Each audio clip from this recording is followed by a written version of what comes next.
Assalamualaikum warahmatullahi wabarakatuh. Perkenalkan, nama saya Aurel Syahril Ardiansyah, absen 5 dari kelas 12-1.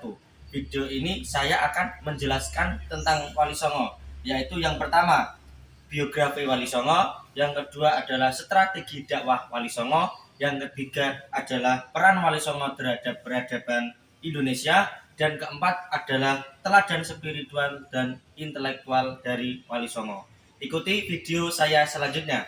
Yang disebut dengan Wali Songo itu, Wali Songo adalah wali yang berjumlah 9 yang menyebarkan agama Islam di Nusantara, khususnya di Jawa. Wali artinya kekasih, Songo dalam bahasa Jawa yaitu 9. Wali Songo menyebarkan agama Islam sendiri tentu berbeda zaman dari wali ke walinya, yaitu dari abad 15 sampai ke abad 16. Songo menyebarkan agama Islam di Jawa sangat diterima masyarakat karena Wali Songo sendiri memiliki strategi yang cukup baik, yaitu dengan cara menggunakan unsur-unsur budaya lokal. Sebelumnya masyarakat Jawa menganut agama Hindu dan Buddha, seperti Sunan Kalijaga menggunakan wayang dan Sunan Bonang untuk syair-syairnya. Wali Songo sendiri menyebarkan agama Islam di tanah Jawa tanpa konflik, karena Wali Songo sangat halus dalam mengajarkan agama Islam, dilakukan dengan jalan yang damai. Pertama adalah Syekh Maulana Malik Ibrahim atau yang dikenal dengan Sunan Gresik. Ada banyak teori menyebutkan bahwa beliau adalah wali dari Arab. Berdasarkan prasasti, beliau adalah wali dari Iran. Beliau adalah wali tertua dari wali-wali yang lain. Beliau menyebarkan agama Islam di Gresik. Hingga akhir hayatnya, dia wafat pada tahun 1419 Masehi di Gresik. Makamnya kini banyak dikunjungi para ziarah di Jawa, bahkan sampai luar Jawa. Beliau memiliki keahlian yaitu ahli tata negara dan lain sebagainya. Kedua adalah Raden Rahmat atau yang dikenal masyarakat adalah Sunan Ampel. Sunan Ampel wali yang berasal dari Champa, Vietnam. Beliau cucu Raja Champa, ayahnya bernama Ibrahim Asmarakandi. Beliau menikah dengan putri Raja Champa, yaitu Dewi Chandrawulan. Sunan Ampel datang ke tanah Jawa untuk menyebarkan agama Islam, khususnya di wilayah Tuban, Jawa Timur. Beliau di sana berkenalan dengan dua tokoh yang bernama Ki Wiryo Sarojo dan Ki Bangkuning. Kemudian beliau masuk Islam beserta keluarganya. Sedikit demi sedikit masyarakat masuk Islam dan diajarkan tauhid dan ibadah yang lainnya. Sunan Ampel wafat pada tahun 1406 Masehi. Kini makamnya dimakamkan di kompleks Masjid Sunan Ampel atau di Surabaya. Yang ketiga adalah Raden Mahdum Ibrahim, yang dikenal masyarakat adalah Sunan Bonang.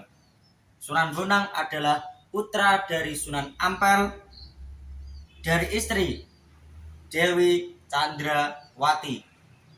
Sunan Bonang sendiri ahli dalam ilmu kalam dan ilmu tauhid.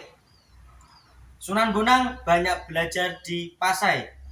setibanya dari Pasai, beliau mendirikan pondok pesantren yang santrinya hingga di pelosok-pelosok tanah air. Dakwah Sunan Bonang sangat unik dengan cara nama-nama dewa diganti dengan nama-nama malaikat. Beliau wafat pada tahun 1525, dimakamkan di pesisir utara Pulau Jawa, karena di sanalah beliau menyebarkan agama Islam di Jawa. Yang keempat adalah Raden Ainul Yakin, yang dikenal masyarakat adalah Sunan Giri. Sunan Giri sendiri adalah putra Syekh Maulana Ishak, murid dari Sunan Ampel. Raden Ainul Yakin merupakan saudara ipar dari Raden Fatah, karena istri mereka bersaudara. Raden Ainul Yakin kecil diasuh oleh orang kaya yang bernama Nyi Ageng Tandes. Saat menginjak dewasa, beliau mendalami ilmu agama Islam di pesantren Ampel Denta atau di Surabaya milik Sunan Ampel. Di sini ia bertemu putra Sunan Ampel yang bernama Maulana Mahdum Ibrahim. Ketika hendak melaksanakan haji, beliau bersepakat untuk singgah di Pasai untuk mendalami ilmu tasawuf dan keilmuan yang lainnya. Pada sebuah kisah, beliau mencapai ilmu laduni. Dengan prestasi yang dicapainya, beliau juga dikenal dengan Raden Ainul Yakin. Beliau wafat pada abad ke-16, dimakamkan di Bukit Giri, Gresik. Yang kelima adalah Raden Qasim, yang dikenal masyarakat adalah Sunan Derajat. Beliau dijuluki dengan Sunan Derajat karena beliau berdakwah di tanah Derajat di Lamongan. Selain dijuluki dengan Sunan Derajat, beliau disebut masyarakat adalah Sunan Sedayu, Maulana Syarifuddin, dan Maulana Hasim, dan Sunan Mayang Madu. Raden Qasim atau Sunan Derajat adalah putra dari Sunan Ampel dari istri kedua, yaitu Dewi Chandrawati. Sunan Derajat memiliki istri yaitu Dewi Sofia dari putri Sunan Gunung Jati. Beliau wafat pada tahun 1522.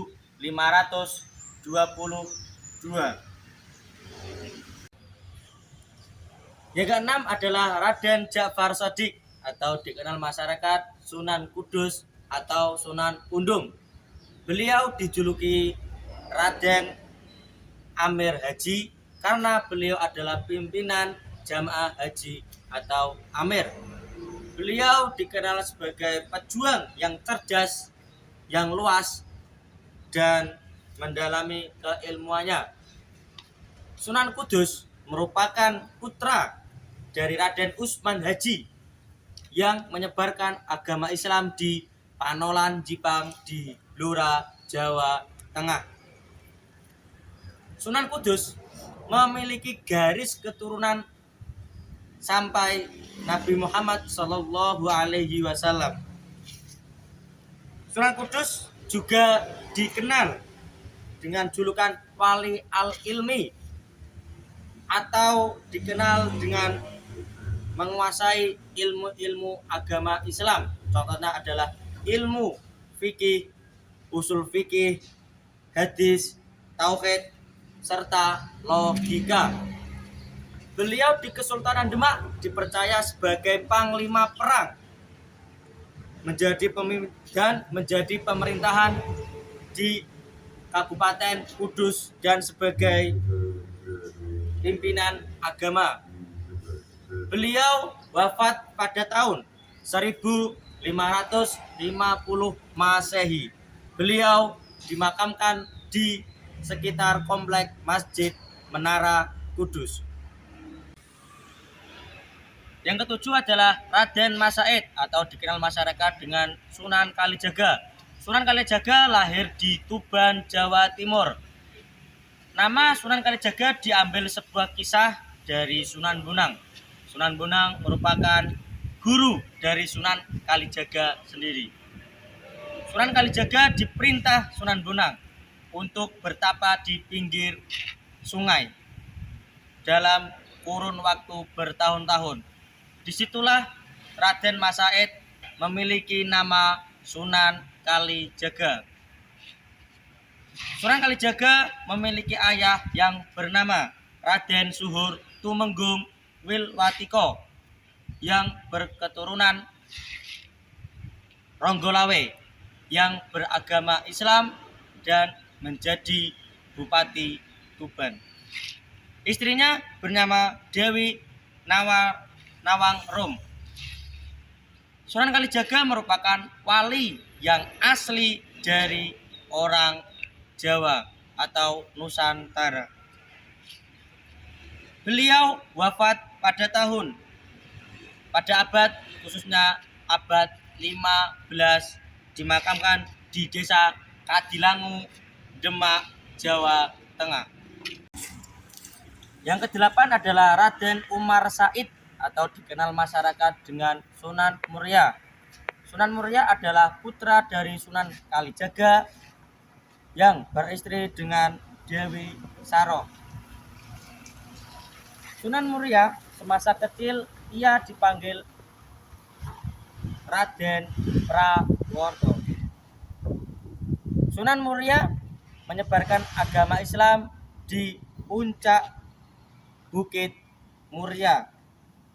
Dalam dakwah beliau seperti ayahnya yang pepatah mengatakan mengambil ikan tidak keruh airnya. Dalam sejarah tidak diketahui kapan beliau meninggal, tetapi menurut perkiraan beliau meninggal di puncak Bukit Muria pada abad ke-15. Yang terakhir atau yang ke-9 adalah Syarif Hidayatullah atau dikenal masyarakat dengan Sunan Gunung Jati. Sunan Gunung Jati berasal dari Mesir. Beliau seorang wali songo yang mempengaruhi di wilayah Jawa, khususnya di wilayah Jawa Barat. Syarif Hidayatullah atau Sunan Gunung Jati dikenal sebagai pendiri Kesultanan Cirebon dan Kesultanan Banten. Sunan Gunung Jati di beberapa versi namanya adalah Nurullah yang dikenal dengan Sunan Gunung Jati. Pada tahun 1511 akhirnya Pasai membuat Nurullah tidak tinggal lama di Pasai. Beliau segera berangkat ke Mekah untuk melaksanakan ibadah haji. Setelah kembali ke Tanah Suci, beliau langsung menuju ke Demak dan memperistri adik Sultan Trenggono. Atas dukungan Sultan Trenggono, beliau berdakwah di Banten, mendirikan sebuah pemukiman Muslim. Kemudian dari Banten, beliau melebarkan kekuasaannya di Sunda Kelapa.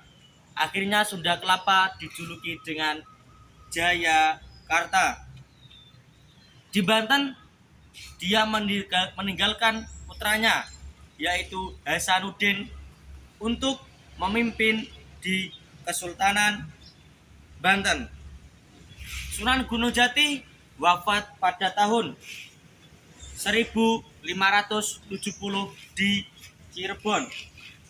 Usianya mencapai 80 tahun.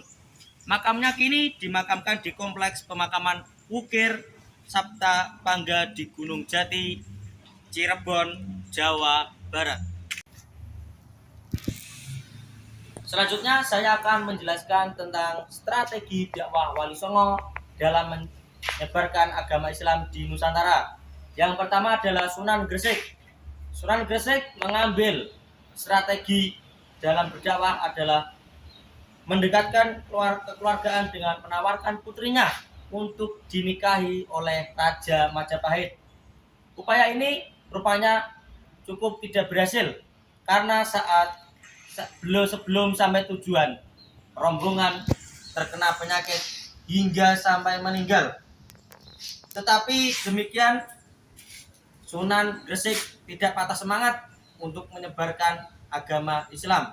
Beliau memutar balik semua rencananya dengan cara mendirikan sebuah pondok pesantren untuk menyebarkan agama Islam dan menerangkan ilmu agama Islam. Tidak hanya itu, beliau juga menjadi wadah untuk permasalahan-permasalahan yang ada di masyarakat. Beliau berkomitmen dan konsisten dalam berdakwah Islam, yang akhirnya beliau dijuluki dengan sebagai Bapak Spiritual Wali Songo. Yang kedua adalah strategi dakwah dari Sunan Ampel. Sunan Ampel mendirikan pondok pesantren Ampel Denta yang letaknya di Surabaya.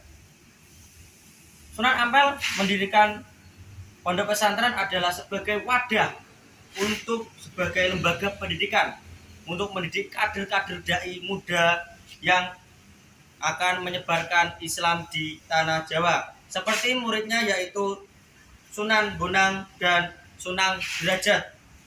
Yang keduanya adalah putra Sunan Ampel sendiri. Dan Maulana Ishak, Sunan Giri, dan Raden Fata. Sunan Ampel dikenal sebagai negarawan karena berkat beliau berencana mendirikan sebuah Kesultanan Demak Bintoro yang akhirnya Demak Bintoro sebagai pusat peradaban Islam di tanah Jawa. Kala itu beliau juga merintis Masjid Agung Demak yang didirikan bersama dengan Wali Songo lainnya. Beliau juga memiliki falsafah Molimo. Moh artinya tidak mau, limo yang artinya 5. Yaitu yang pertama, moh limo, 1.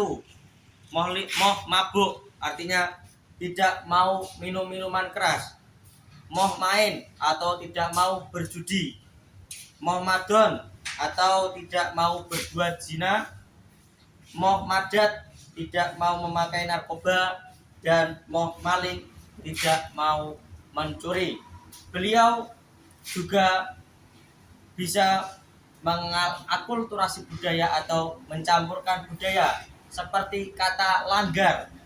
Kata langgar sendiri diambil sebuah tempat peribadatan dari agama Kapitayan atau agama asli dari Jawa. Nama langgar dan sebagainya. Selanjutnya adalah strategi dakwah Sunan Bonang.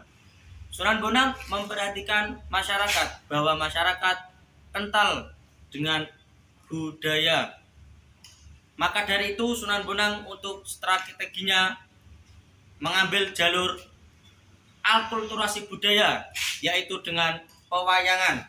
Pewayangan yang dulunya yang berisi tentang dewa-dewa Hindu Buddha Sunan Bonang bersikeras untuk mengganti ajaran-ajaran agama Islam yang bernuansa Islami, yaitu salah satunya menciptakan tembang atau syair-syair yang berisi ajaran tauhid.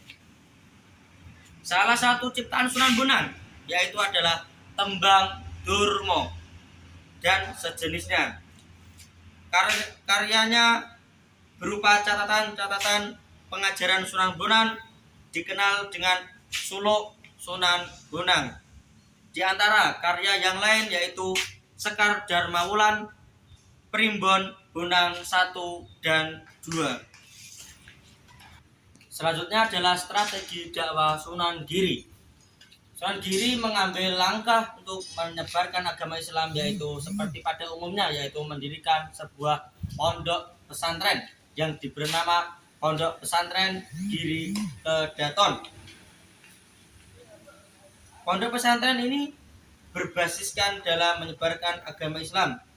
Mayoritas santrinya yaitu ekonomi yang tidak mampu. Dari pondok pesantren ini lahirlah dai-dai muda yang menyebarkan agama Islam di pelosok-pelosok Jawa, khususnya di Madura, Ternate, Bawean, Kangean, dan Tidore. Sunan Giri terkenal sebagai orang yang pendidikan yang mampu merapatkan metode permainan seperti jamuran, cublak-cublak seweng, jalungan, dan lain sebagainya. Selanjutnya adalah strategi dakwah Sunan Derajat. Sunan Derajat mendirikan sebuah lembaga belajar agama Islam di Lawang dan Sedayu, Lamongan. Dia juga mendalami ilmu kesenian, mengubah tembang Jawa Macapat Pangkur, dan juga memainkan wayang sebagai dalang. Dengan bukti gamelan Singo Mangkok, ia masih tersimpan di Museum Makam Sunan Derajat sebagai bukti beliau menyebarkan agama Islam melalui kesenian. Beliau juga dikenal sangat dermawan dan berjiwa sosial tinggi. Ia membuat pepali pitu atau 7 ajaran, yaitu diantaranya adalah empati, keharmonisan, kerja keras, kedermawanan, solidaritas, kemakmuran, dan gotong royong. Dalam pencapaian dakwahnya, beliau sangat ahli dalam menyampaikan bahwa masyarakat paham dengan ajaran agama Islam. Selanjutnya adalah strategi Sunan Kudus dalam menyebarkan agama Islam. Sunan Kudus salah satu dari wali yang bisa merasakan belajar di Baitul Maqdis, Palestina. Setibanya di Baitul Maqdis, Palestina, beliau menyebarkan agama Islam di Jawa. Dia langsung membuat masjid, yaitu Masjid Al-Aqsa atau Al-Amar. Kemudian Sunan Kudus mengganti nama daerah sekitar masjid menjadi Kudus. Kata Kudus tersebut diambil dari nama sebuah kota di Palestina, yaitu Al-Qudus. Sunan Kudus dalam melaksanakan dakwah menggunakan pendekatan budaya. Beliau juga memainkan peran sebagai sosok pejuang yang menciptakan perdamaian. Beliau juga melarang untuk menyembelih lembu, yang dulu lembu adalah hewan yang dipercaya adalah dewa dari Hindu Buddha, dan Menara Kudus adalah bukti akulturasi budaya antara budaya Jawa, Hindu Buddha, dan corak keislaman.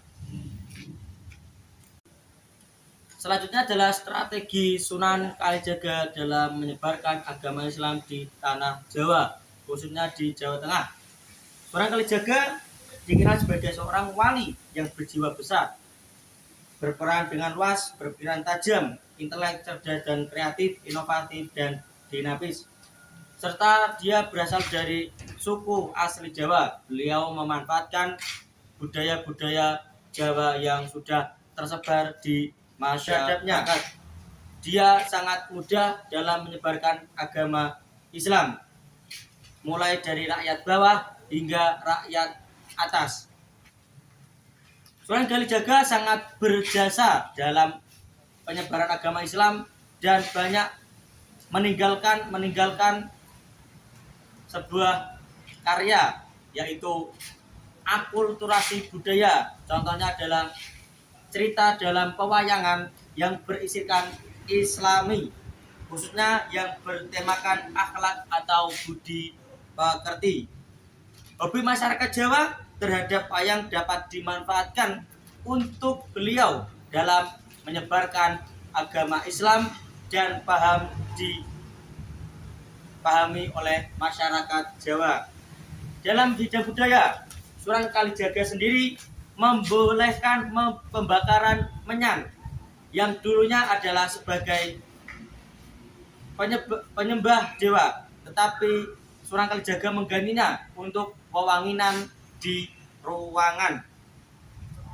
Sunan Kalijaga juga dikenal sebagai seniman, ahli dalam seni suara, seni ukir, kasustraan, seni busana, dan seni pahat.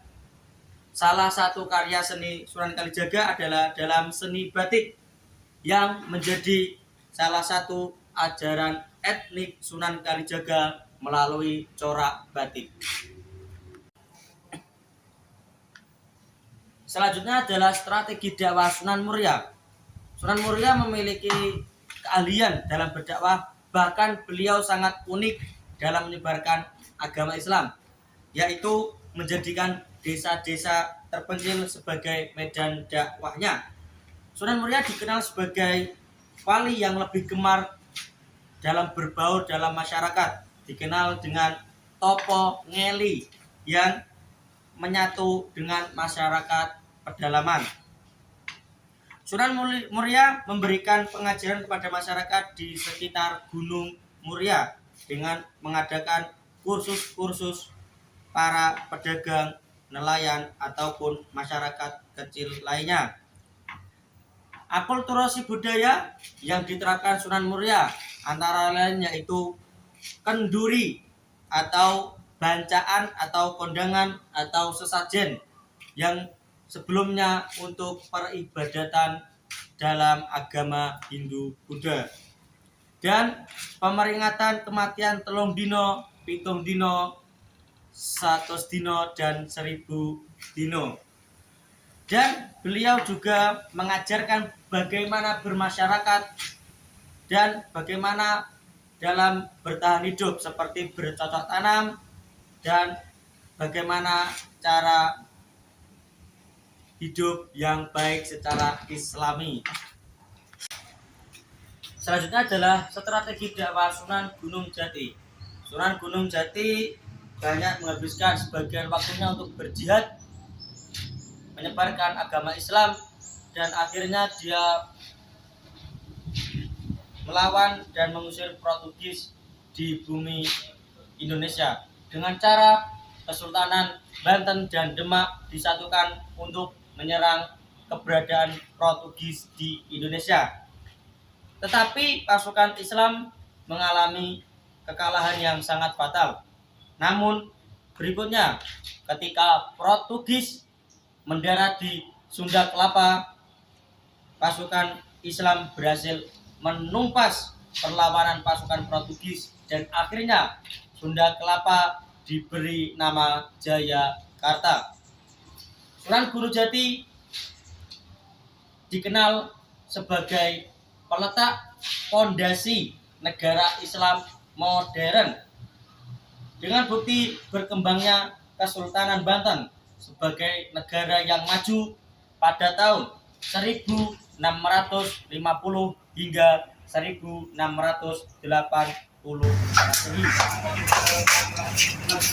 Selanjutnya saya akan menjelaskan tentang peran Wali Songo terhadap peradaban Indonesia.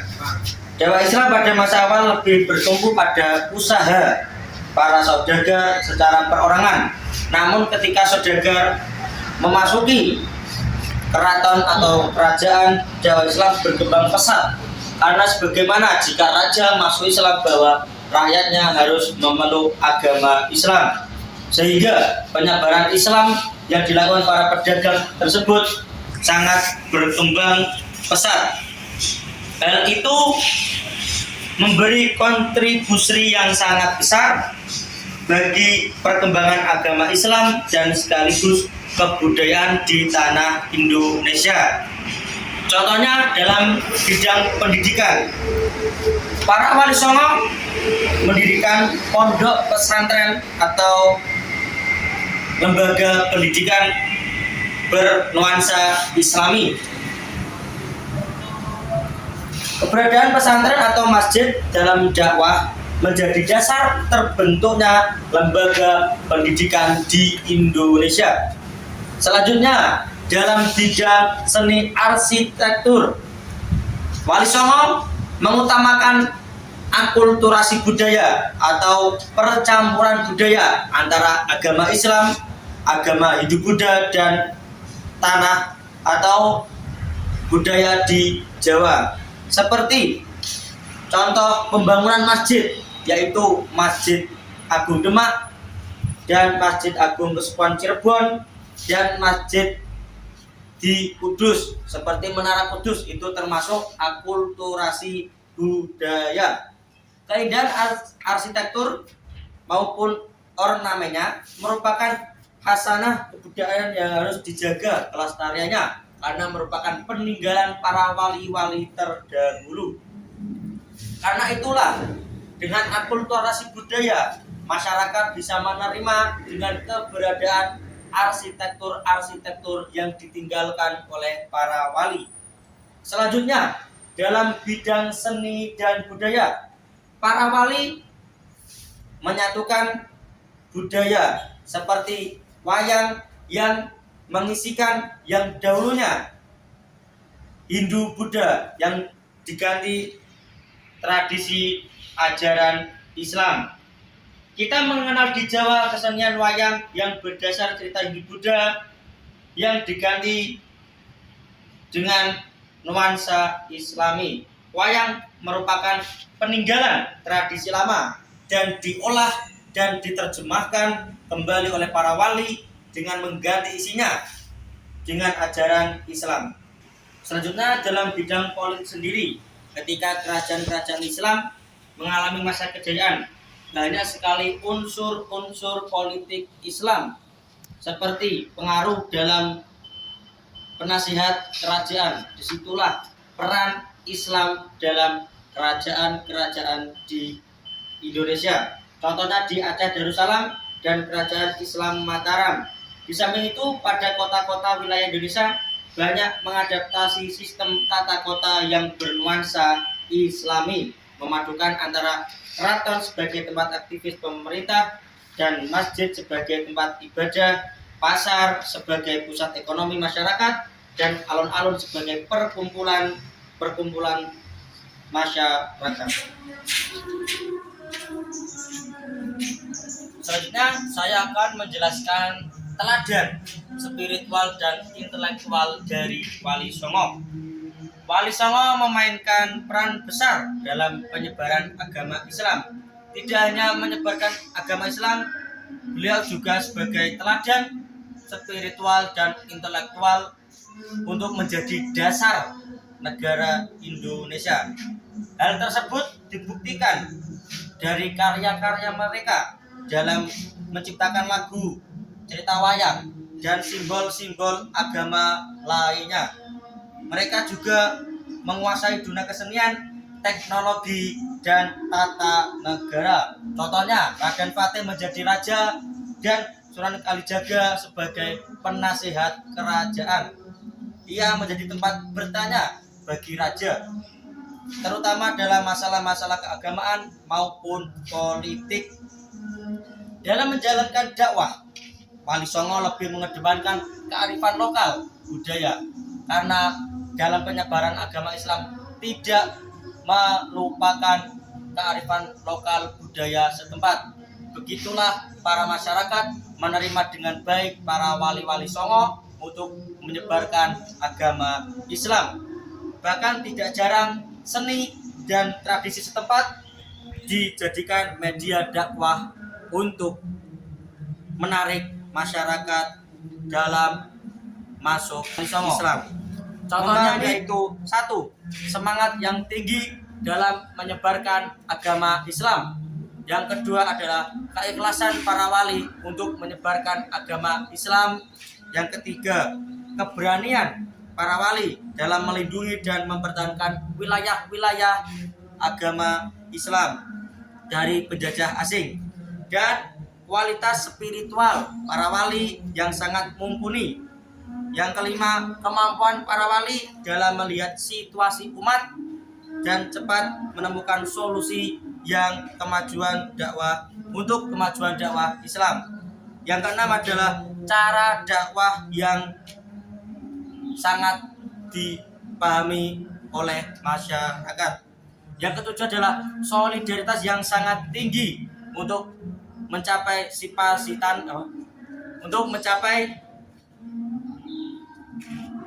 simpati oleh masyarakat. Yang kedelapan adalah para wali menjalin hubungan baik dengan penguasa-penguasa kerajaan di Jawa. Yang kesembilan adalah adanya pembangunan wilayah dan dakwah agar Islam tersebar merata di seluruh wilayah Indonesia.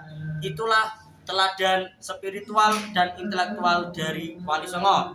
Kita sudah menonton sampai akhir. Mungkin ada salah kata atau kata-kata yang kurang berkenan di hati kalian semua. Mohon maaf sebesar-besarnya. Saya mengambil dari buku sejarah kebudayaan Islam yang dikeluarkan oleh Madrasah Aliyah Negeri Blora. Mungkin ada yang salah dalam penyampaian saya mohon maaf sebesar-besarnya. Saya Aurel Syahril Ardiansyah dari absen 5 kelas 12 1.